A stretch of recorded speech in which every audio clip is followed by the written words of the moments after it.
Yes hello friend, good morning. तो हम लोग पढ़ रहे थे हेलो सॉल्यूशन क्लास 12 का यूनिट 2। सॉल्यूशन में हम लोग कल पढ़े थे ideal and non ideal solutions. इस पर कुछ न्यूमेरिकल बनाया आप लोगों ने, रॉल्स लॉ वाला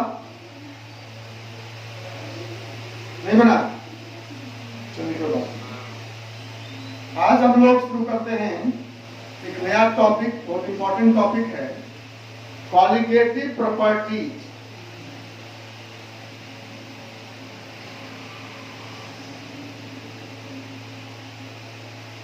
कॉलिगेटिव प्रॉपर्टी।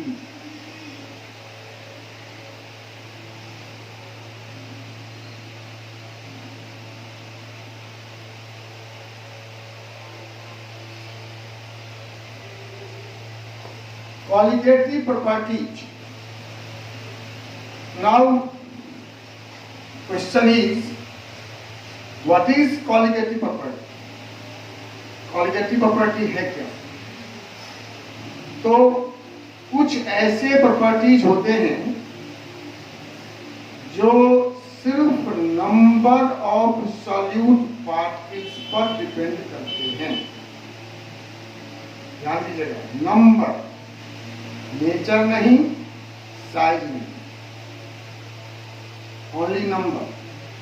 चाहे वो एटम हो, मॉलिक्यूल हो या आयन हो, उसके नंबर पर जो डिपेंड करता है उसे हम लोग कहते हैं कॉलिगेटिव प्रॉपर्टीज। जैसे आप सोचिए, ये प्रॉपर्टी सोच के देखो, कोई प्रॉपर्टी सोचो, तुम्हारे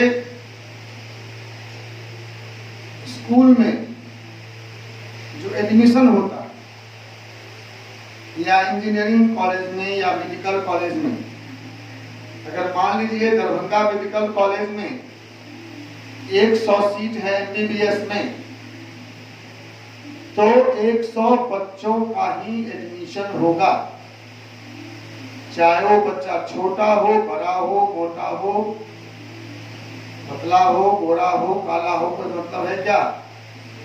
ऐसा है कि मोटे मोटे बच्चे होंगे तो 60 ही एडमिशन होगा, दुबले दुबले होंगे तो 120 होगा? ऐसा है?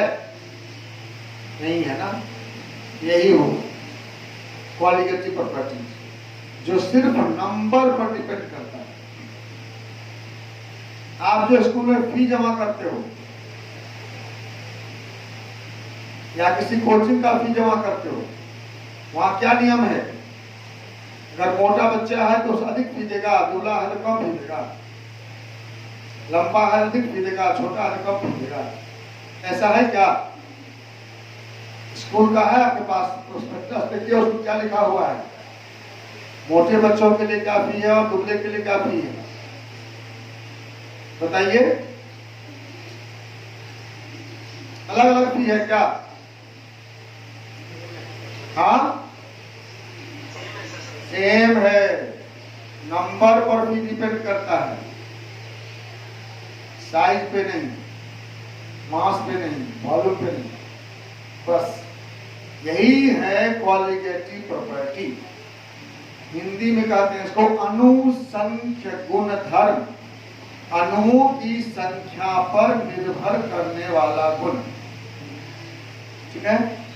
Qualitative properties means those properties which depend on number of solute particles only, not on its nature.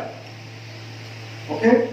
Properties which depends only on number of solute particles present in a solution. अगर equal number में है दो substance है और equal number में अगर particle है तो प्रॉपर्टी का वैल्यू इक्वल होगा। चाहे वो एक में एटम हो, एक में आयन हो, एक में मॉलिक्यूल हो, एक में एटम हो, उससे कोई अंतर नहीं। ठीक है? तो पहले डेफिनेशन लिखो कॉलिगेटिव प्रॉपर्टीज का। those property whose value depend on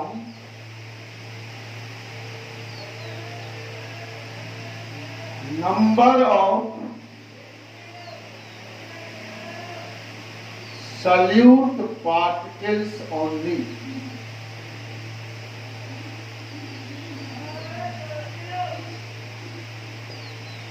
Those properties whose value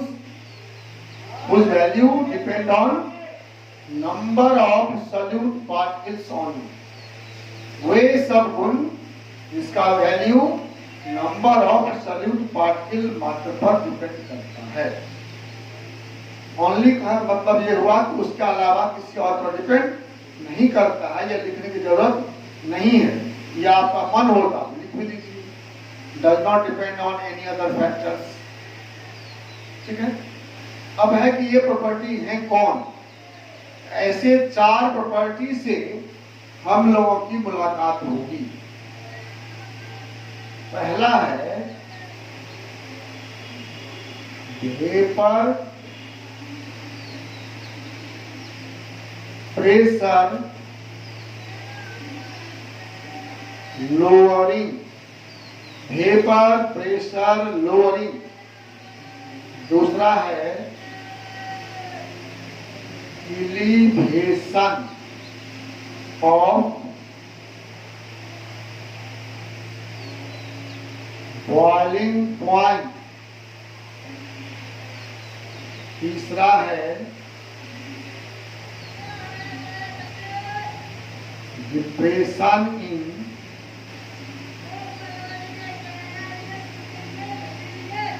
freezing point. और चौथा है osmotic pressure. Vapour pressure loading को हम लोग डेल्टा पी लिखते हैं, बॉइलिंग पॉइंट एलिवेशन को डेल्टा टीबी लिखते हैं, फ्रीजिंग पॉइंट को डेल्टा टीएफ लिखते हैं, और ऑस्मोटिक प्रेशर को पाई। ठीक है, तो 4 क्वालिटेटिव प्रॉपर्टीज हम लोग पढ़ेंगे। और कौन? पहला क्या है? Vapour pressure lowering. दूसरा क्या है? Boiling point elevation. तीसरा क्या है? Freezing point depression. और चौथा है ऑस्मोटिक प्रेशर। ये 4 क्वालिटेटिव प्रॉपर्टीज हैं जिनका वैल्यू अदर फैक्टर्स अगर कांस्टेंट हो तो सॉल्यूट के नेचर पर नहीं, सिर्फ उसके नंबर पर डिपेंड करेंगे। इसको ऐसे समझिए, आपने 1 मोल शुगर डाला, 1 मोल शुगर चीनी, 1 मोल चीनी 342 ग्राम होता है, मालूम है? 1 मोल शुगर बराबर 342 ग्राम, और इसमें होंगे 6.022 10 पावर 23 मॉलिक्यूल्स। 1 मोल शुगर 342 ग्राम होता है, और 342 ग्राम में 6.022 10 पावर 23 मॉलिक्यूल्स होंगे। 1 मोल अगर यूरिया लेंगे आप, 1 मोल यूरिया, ये मात्र 60 ग्राम होगा, इसमें भी इतने ही मॉलिक्यूल होंगे। तो अगर 1 लीटर सॉल्यूशन में आप 342 ग्राम चीनी लेंगे, तो जितना वेपर प्रेशर लोडिंग या बॉइलिंग पॉइंट एलिवेशन या फ्रीजिंग पॉइंट डिप्रेशन या ऑस्मोटिक प्रेशर होगा, वही वैल्यू होगा अगर आप 1 लीटर में 60 ग्राम यूरिया लें। और देखिए, अगर आप 1 मोल नमक लें NaCl जो होता है 58.5 ग्राम, तब जो होगा वेपर प्रेशर लोअरिंग या बॉइलिंग पॉइंट एलिवेशन या फ्रीजिंग पॉइंट डिप्रेशन या ऑस्मोटिक प्रेशर, वो इसका दूना हो जाएगा। क्यों? NaCl टूटता है, NaCl टूटता है, इसमें होगा 6.022 10 पर power 23 Na plus ion plus 6.022 10 पर पावर 23 Cl माइनस। अब बात समझे, पॉलीगेटिव प्रॉपर्टी क्या हुआ?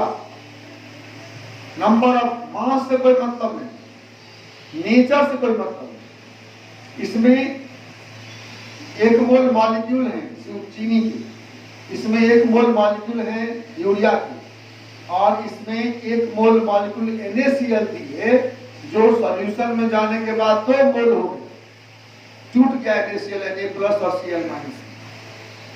तो अगर इसमें पॉलीगेटिव प्रॉपर्टी का वैल्यू x हुआ, इसमें भी x होगा और इसमें 2x हो जाएगा।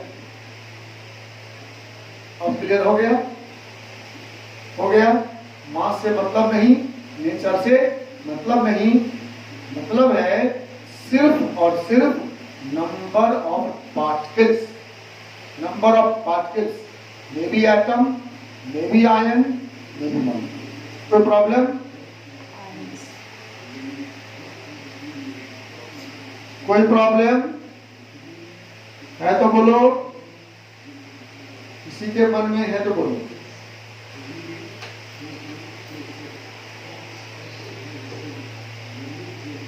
है भाई, बिता दे इसको। आप लोग बोलते नहीं हैं,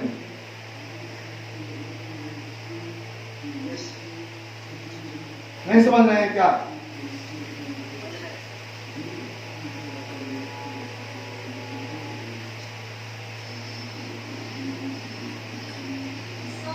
हाँ हाँ बोलिए।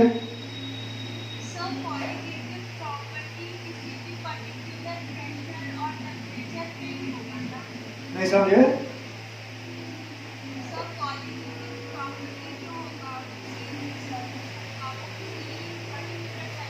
हाँ हाँ, वो बताया मैंने। Other factors remaining constant.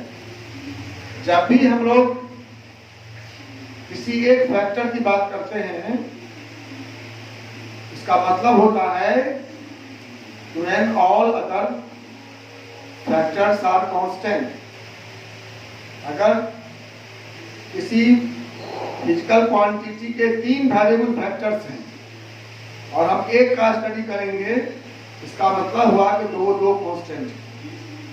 जैसे हम लोग वेपर प्रेशर की बात किए थे, वेपर प्रेशर में क्या था? नेचर ऑफ सॉल्यूट और टेम्परेचर। जब हम सॉल्यूट की बात करते हैं, इसका मतलब एट कांस्टेंट टेम्परेचर। ठीक है, अभी हम सॉल्यूट के नेचर में देख रहे हैं कि कितना लोडिंग होगा वेपर प्रेशर में। That depends on number of particles, not on its mass और साइज और वॉल्यूम और नेचर। ठीक है, तो इसमें टेम्परेचर कांस्टेंट है, वो अंडरस्टूड। एनी और क्वेश्चन? नहीं। चलिए, तो हम पहला शुरू करते हैं। पहला क्या है? Vapour pressure lowering. Vapour pressure lowering.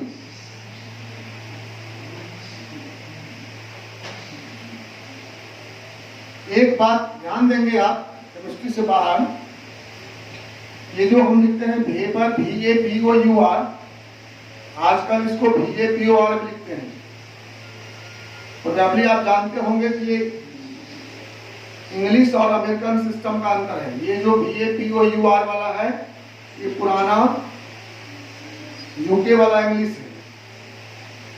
American English में इस तरह के वर्ड को चेंज कर दिया गया स्पेलिंग उसका। जैसे हम लोग वेपर VAPOUR लिखते हैं, अडर में ODOUR लिखते हैं, तो अमेरिकन सिस्टम में उसको सिंपल बनाने के लिए यू हटा दिया गया है। कलर में COLOR, वेपर में VAPOR, अडर में ODOR। तो आपकी मर्जी, आप लेकिन दोनों चलता है, ये भी तो यूके का है, स्टैंडर्ड यूज होता है दुनिया में। तो वेपर प्रेशर लोअरिंग।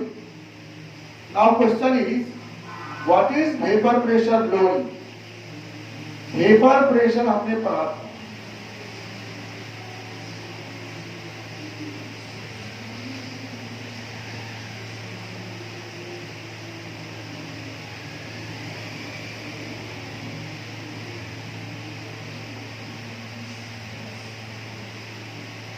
ये क्लोज कंटेनर है जिसमें हम लिक्विड लिए हैं, उसके ऊपर खाली जगह है जिसमें उसका vapour.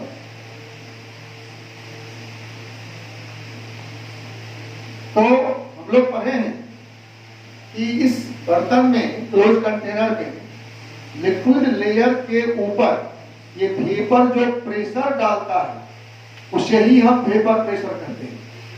Pressure exerted by vapors on its liquid layer at equilibrium is called vapor pressure.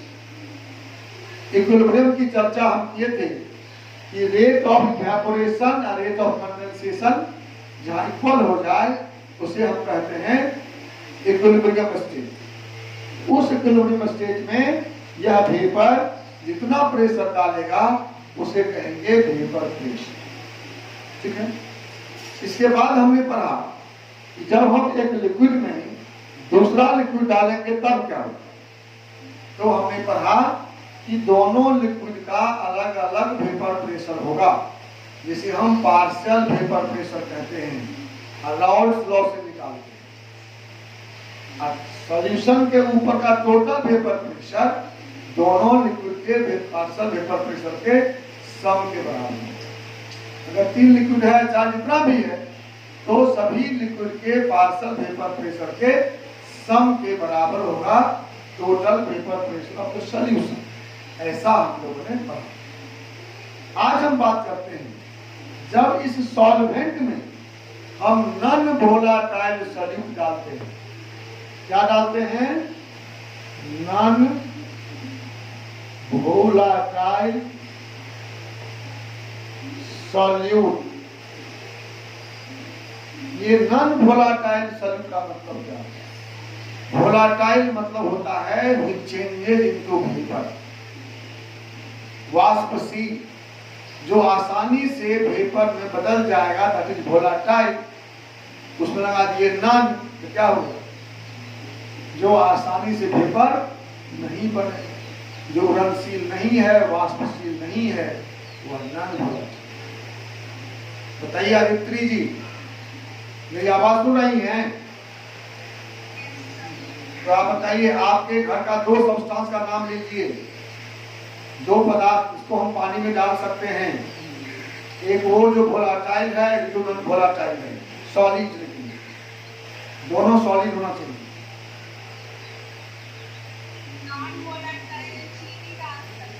हाँ, वोलाटाइल में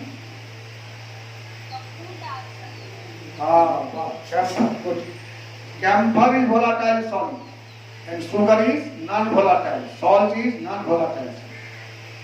तो जब हम किसी लिक्विड में, सॉल्वेंट में नॉन वोलाटाइल सॉल्यूट डालते हैं तो उसका वेपर प्रेशर घट जाता है, और यही हुआ vapour pressure lowering.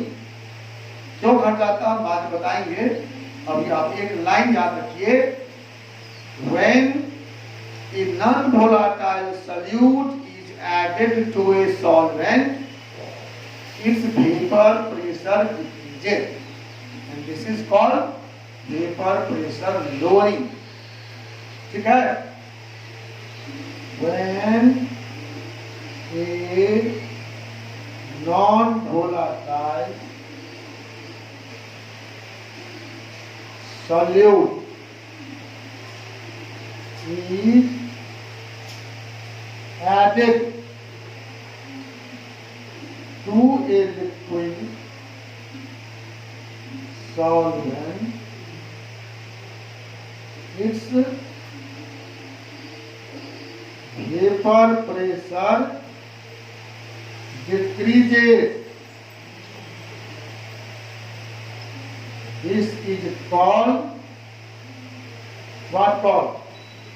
Vapor pressure lowering. इसको डेल्टा पी लिखते हैं। Delta P equal to P not minus P S. जहां डेल्टा पी क्या है? What is delta P? Vapour pressure lowering. और पी नॉट क्या है? Vapour pressure of pure liquid solvent. PS क्या है? Vapour pressure of solution.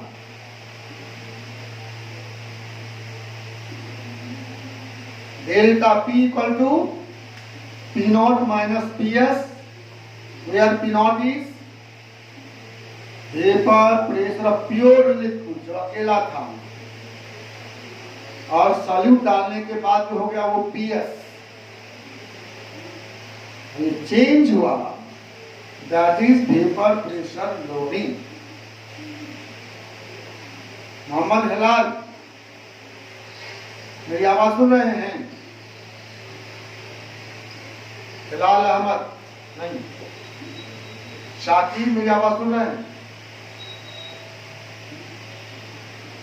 Aditi है, अदिति ठाकुर चली गई। हाँ अदिति बोलो। डेल्टा पी का वैल्यू पॉजिटिव होगा या निगेटिव या कुछ भी हो सकता है। डेल्टा पी का साइन पॉजिटिव होगा या निगेटिव होगा या कुछ भी हो सकता है। कुछ भी होगा। क्या होगा? तो ऑलवेज पॉजिटिव होगा, क्योंकि वेपर प्रेशर लोअर होगा ना। हम वेपर प्रेशर लोअरिंग की बात करते हैं जब नॉन वोलेटाइल सॉल्यूट डालें। वैसे एक बात आप ध्यान रखिए, डेल्टा पी कभी पॉजिटिव भी हो सकता है। दैट डिपेंड्स कि हम वोलेटाइल सॉल्यूट डालें हैं, जो हम कल पढ़े थे। वोलेटाइल सॉल्यूट डालेंगे, अगर वो मोर वोलेटाइल है लिक्विड से, तो वेपर प्रेशर बढ़ा देगा। अभी जो हम बात कर रहे हैं वो है non volatile solute. Whenever a non-volatile solute is added to a solvent, its vapor pressure always decreases, and this is called vapor pressure lowering। और डेल्टा पी का वैल्यू ऑलवेज पॉजिटिव होगा। जैसे मान लीजिए नॉर्मल कंडीशन में अगर vapour pressure 760 है तो सॉल्यूट डालने के बाद वो 750 हो जाए या 740 हो जाए। ठीक है, समझ रहे हैं बात? ठीक है, तो हम इसका भी राउल्स लॉ है, मैंने आपको हिंट किया था कि इसका भी राउल्स लॉ है।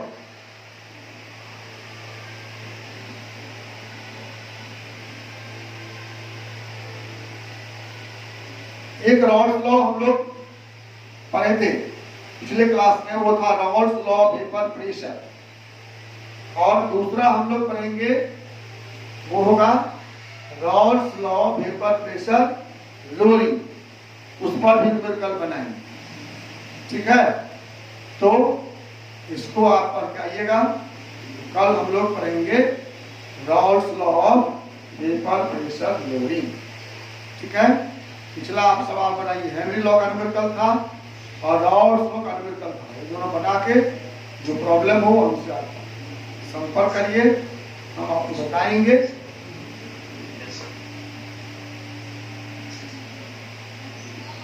ठीक है, और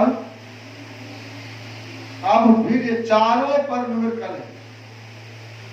Raoult law vapour pressure loading पर भी है और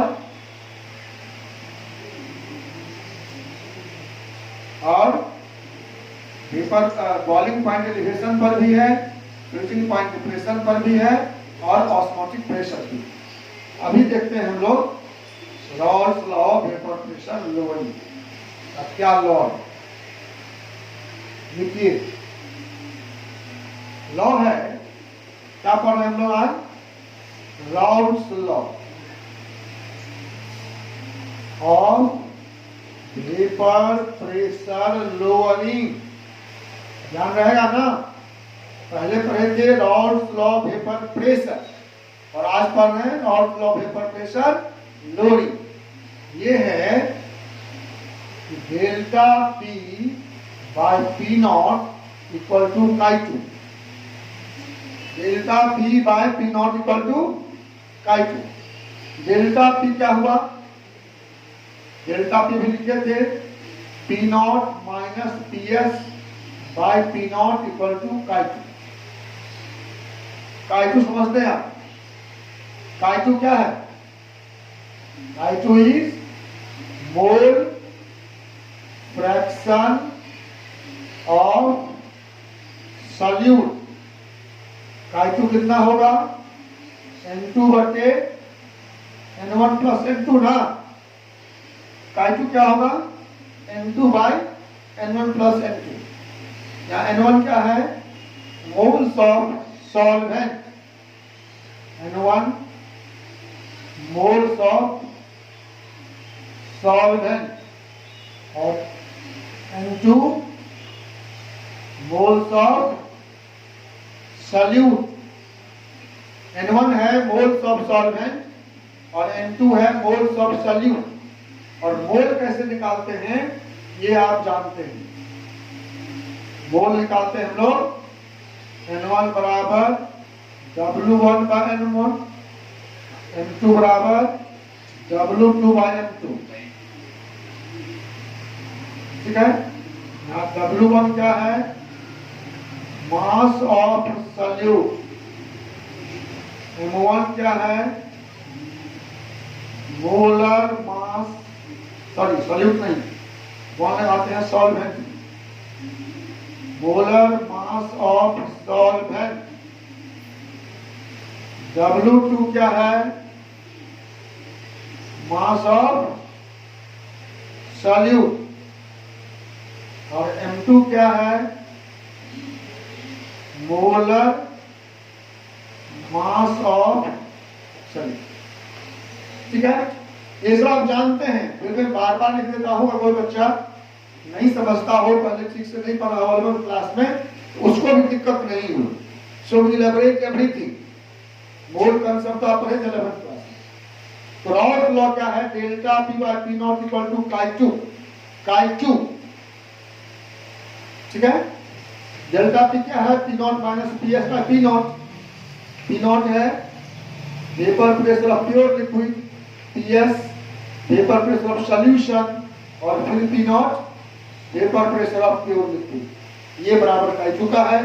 काई2 को बोलते हैं मोल फ्रैक्शन ऑफ सॉल्यूट 2 है और काई2 होता है N2 bye N1 plus N2, जहाँ N2 है मोल्स ऑफ सॉल्यूट, N1 है मोल्स ऑफ सॉल्वेंट, N2 है moles of solute.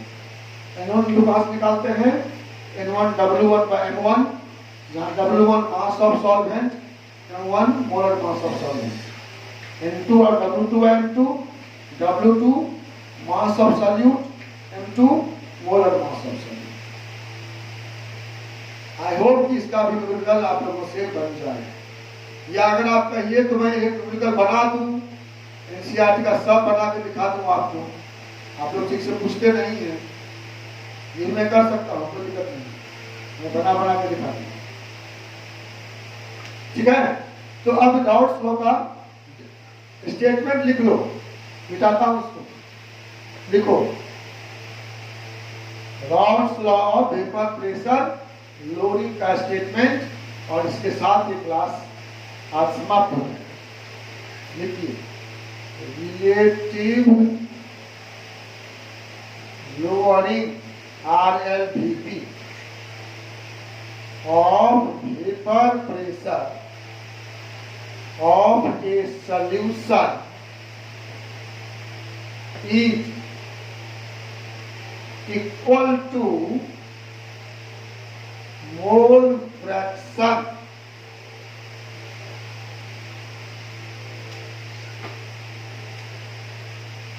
of the solute in the solution.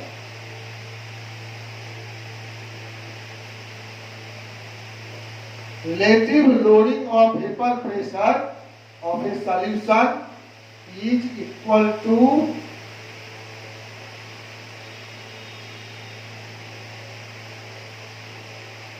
mole fraction of solute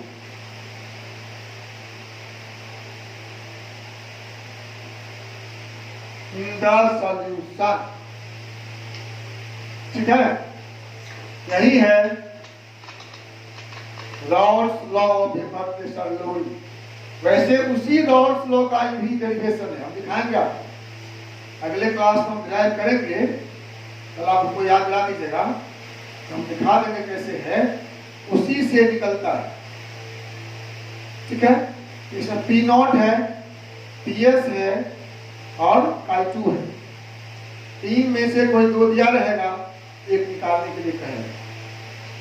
ठीक है, आपको दिया रहेगा कितना ग्राम सॉल्वेंट में कितना ग्राम सॉल्यूट डिसॉल्व किए हैं, तो आप बताइए वेपर प्रेशर लोडिंग कितना है। लेकिन जनरली क्वालिटेटिव प्रॉपर्टी का यूज करते हैं हम लोग मोलर मास निकालने के लिए। P नॉट दिया रहेगा, PS दिया रहेगा और मास W1 W2 दिया रहेगा, सॉल्वेंट का मास M1 दिया रहेगा और M2 निकालने के लिए कहेगा। पहले delta P by P nought से Chi2 निकाल लेंगे और फिर Chi2 से N2 निकाल लेंगे, N2 से M2 तीन स्टेप का न्यूमेरिकल होता है। पहला delta P by P nought से Chi2, फिर Chi2 से N2 bye N1 plus N2 और फिर N2 से W2 बाय N। यही M2 हम लोग को निकालना होता है। तो डेल्टा P और P नॉट दिया रहेगा तो Chi2 निकाल लेंगे। Chi2 का मान यहाँ पर देंगे, N1 का मान दिया रहेगा, N2 निकाल लेंगे और N2 का मान जब निकल जाएगा, W2 हमको दिया रहेगा तो M2 निकालेंगे। याद रखिए, आपको डेल्टा P दिया रहेगा, P नॉट दिया रहेगा, M1 दिया रहेगा, M2 दिया रहेगा और W1 दिया रहेगा, W2 भी दिया रहेगा, M2 निकालेंगे। हो जाएगा। आप उल्टा भी कर सकते हैं, लेकिन यही तीन स्टेप में ये न्यूमेरिकल बनेगा। अधिकांश प्रॉब्लम कभी कहीं डेल्टा P निकालना भी कर सकता है, P नॉट भी कर सकता है। Chi2 दिया रहेगा, Chi2 दिया रहेगा, डेल्टा P देगा, P नॉट निकालने के लिए Chi2 देगा, डेल्टा P देगा, P नॉट निकालने के लिए, ऐसा भी हो सकता है। लेकिन मोस्ट प्रॉब्लम में M2 ही निकालना रहता है। ठीक है, इसको पढ़ लीजिए घर पे जाके, समझ लीजिए, जो क्वेश्चन हो वो हमको पूछिए, न्यूमेरिकल बनाइए।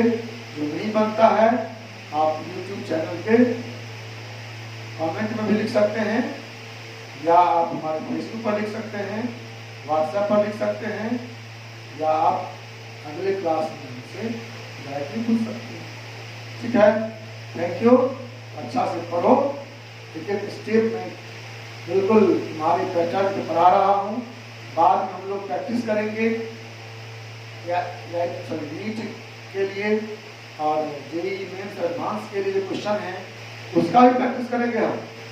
अलग से कुछ पढ़ने की जरूरत नहीं है, इसी क्लास के पढ़ाई से आपकी तैयारी भी हो जाएगी, लेकिन आपको पढ़ना है।